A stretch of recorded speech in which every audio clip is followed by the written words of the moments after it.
یہ ریڈیو صدائے حریت جموں و کشمیر ہے، پیش خدمت ہے خصوصی اپ ڈیٹ۔ پاکستان محکوم کشمیریاں دی حق خود ارادیت تے واسطے جائز جدوجہد دی غیر مبہم بھرپور حمایت کر رہا ہے اور دنیا پار وچ کشمیریاں دی مضبوط آواز بنیا ہویا ہے۔ پاکستان دے وزیر اعظم عمران خان ہوراں سن کشمیریاں دے سفیر بننے دا اعلان کیتا ہے اور وہ ہر عالمی فورم دے اوتے کشمیری عوام دی آواز چاہ رہا ہے۔ انہاں سن بھارت دی فسطائی حکومت کو واضح پیغام دیتا ہے کہ 5 اگست 2019 دے غیر قانونی اقدامات دے منسوخ ہونے تک بھارت دے نال کسی قسم دی گل بات نہیں ہو سکتی۔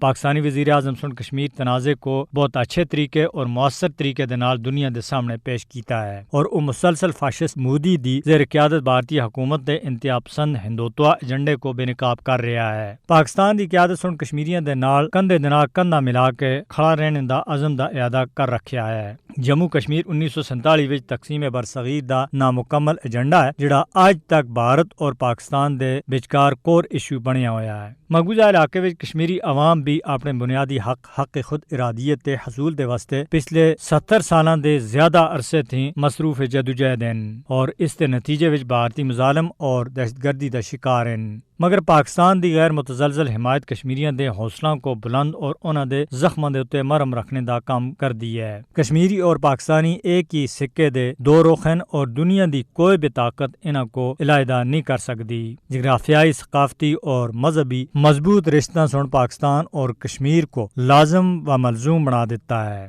عالمی برادری خصوصاً امت مسلمہ کو کشمیریاں دے واسطے اپنی ذمہ داریاں دا احساس ہونا چاہیے اور انہاں کو کشمیریاں دے واسطے آواز چاہنی چاہیے۔ ہر ایک آواز جڑی کشمیریاں دی حمایت وچ بلند ہوندی ہے کشمیریاں دی مددگار بندی ہے۔ حقیقت یہ ہے کہ کشمیریاں دی حمایت انسانیت دی حمایت ہے۔ ہن وقت آ گیا ہے کہ کشمیریاں دے واسطے کھڑا ہو جانا چاہیے اور اس سے پہلے کہ بہت زیادہ دیر ہو جائے۔ اقوام متحدہ مقبوضہ کشمیر دے حوالے تھی اپنے وعدہ دی پاسداری کرے۔ عالمی برادری کو کشمیریاں دے دکھاں کو کٹ کرنے دے واسطے اپنا کردار ادا کرنا اور مقبوضہ کشمیر وچ جنگی جرائم دے واسطے بھارت کو جوابدہ بنانا چاہیے۔ اپ ڈیٹ ختم ہوئی۔